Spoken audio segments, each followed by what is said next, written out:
ओडिशातील पुरी जगन्नाथ मंदिरात केवळ देशातूनच नाही तर परदेशातूनही लोक दर्शनासाठी येतात.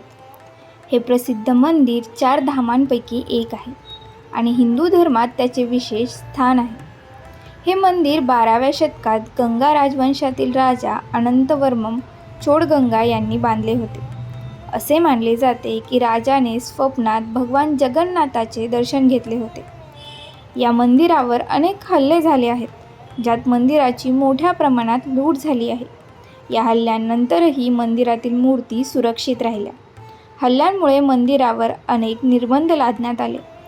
पुरीच्या जगन्नाथ मंदिरात भगवान जगन्नाथांसह त्यांचा भाऊ बलभद्र आणि बहीण सुभद्रा यांच्या लाकडी मूर्ती आहेत.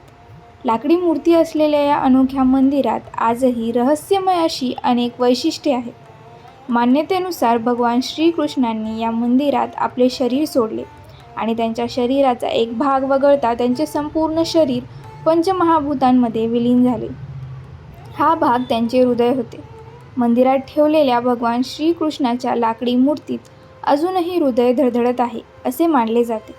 मंदिराला भेट देणारे भाविक म्हणतात की एकदा तुम्ही मंदिराच्या मुख्य प्रवेशद्वारातून आत गेलात की आत पाऊल टाकेपर्यंत तुम्हाला समुद्राच्या लाटांचा आवाज ऐकू येतो, पण मुख्य गेटमध्ये पाऊल ठेवताच लाटांचा आवाज थांबतो. जगन्नाथ मंदिराच्या शिखरावर लावलेला ध्वज वाऱ्याच्या विरुद्ध दिशेने उडतो असे म्हटले जाते. असे मानले जाते की या मंदिराचा ध्वज दररोज बदलला जातो आणि जर कोणत्याही दिवशी ध्वज बदलला नाही तर मंदिर 18 वर्षांसाठी बंद राहील.